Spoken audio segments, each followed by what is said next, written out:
মেমারিতে আবারও ভয়াবহ সড়ক দুর্ঘটনা, বাস ও লরির মুখোমুখি সংঘর্ষ। প্রত্যক্ষদর্শীদের কথা অনুযায়ী জানা যায়, আজ আনুমানিক 1টা নাগাদ মেমারির কদমপুকুর ফায়ার ব্রিগেডের নিকট বাস ও লরির মুখোমুখি সংঘর্ষ হয়।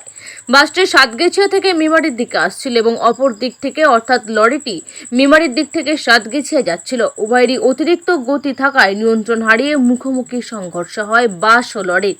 প্রত্যক্ষদর্শীদের কথায় জানা যায়, বাস ও লরির চালক গুরুতর আহত। তাদের স্থানীয় মেমারি গ্রামীণ হাসপাতালে নিয়ে যাওয়া হয়েছে এবং বাসে বেশ কয়েকজন যাত্রী আহত হয়েছেন। দুর্ঘটনাটি ব্যস্ত সময়ে ঘটায় রাস্তায় জ্যামের সৃষ্টি হয়। ঘটনাস্থলে পৌঁছেছে মেমারি থানার পুলিশ এবং পরিস্থিতি নিয়ন্ত্রণে আনার চেষ্টা চালাচ্ছে তারা। ঘটনায় চাঞ্চল্য সৃষ্টি হয়েছে এলাকায়। প্রায় ওই এলাকায় দুর্ঘটনা ঘটছে, তাই স্থানীয়দের দাবি স্পিড ব্রেকার করতে হবে, দাবি রেখেছেন প্রশাসনের কাছে। কি হয়েছিল?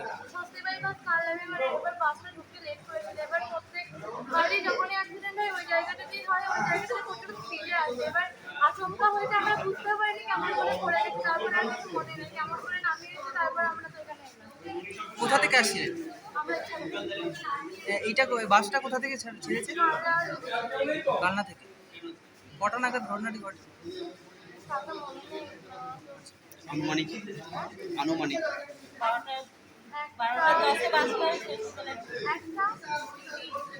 কতজন আহত হয়েছে?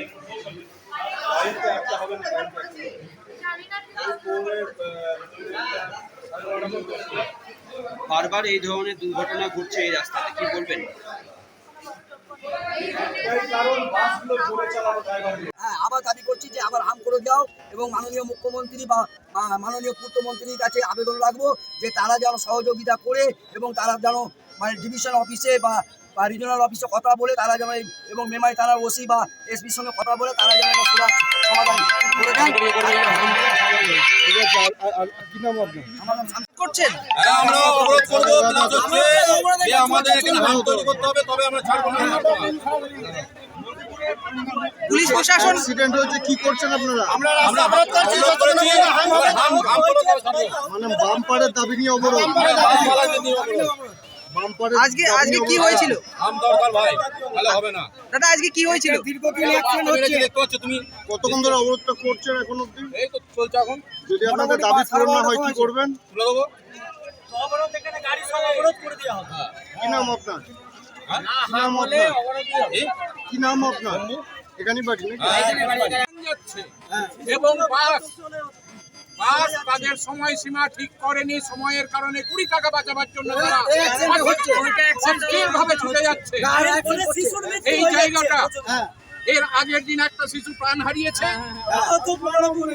এবং দুজনের হাত কেটেছে, একটা মেয়ে ভবিষ্যৎটা নষ্ট হয়ে গেছে।